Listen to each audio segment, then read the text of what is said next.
Thank you very much. And my, I think, question regarding Azerbaijani, I think, minority within Iran. You mentioned that, maybe they could be instrumental if they can just help us with this, whatever. I think the idea is quite interesting, but at the same time, if we can look to Iran, I think that there are a lot of their own internal problems within that, whatever is going on within Iran. In that case, I don't think so that right now this group, Azerbaijanis, they can just really, I understand from the perspective that they could probably, if they would like, and it will be some kind of mobilization or whatever, but I think it will be, for the short run, I can't really see it as a real, maybe in the future, maybe, but right now I don't think so that Azerbaijani can help us, because for themselves they should do more in their own specific issues, which I think they just have in that specific country.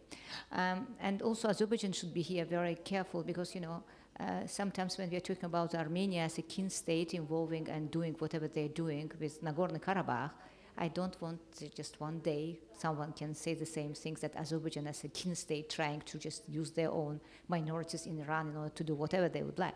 In that case, here it's a very, very tricky things, and we should be very clear what we would like as a country who exactly understand that, we are not involving and interfering the issue of other countries, and, that will be very good if we can at least be very delicate in such issues. I don't know, it's my own view, but maybe someone can think differently.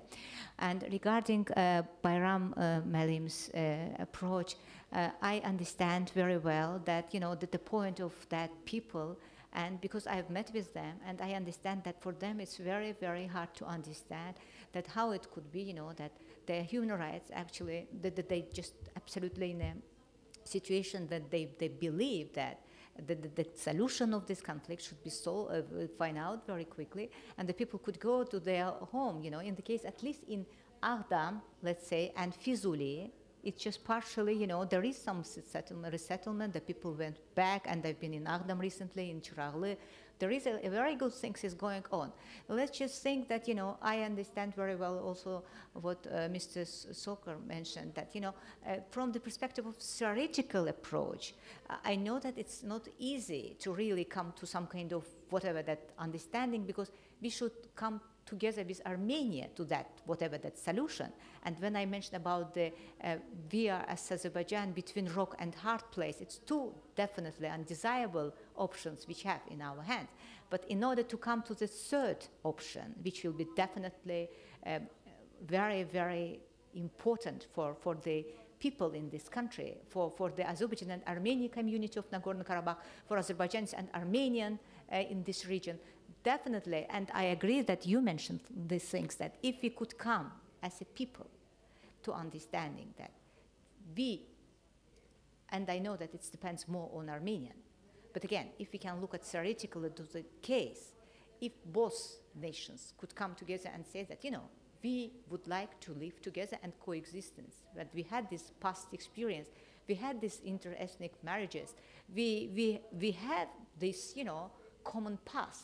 Why not we can have common future? Maybe today we don't have common present, but we could have our common future.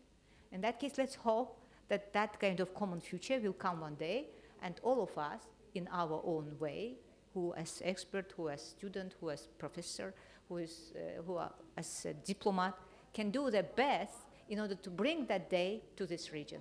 Thank you very much for your participation, and I hope to see you next time in our meetings.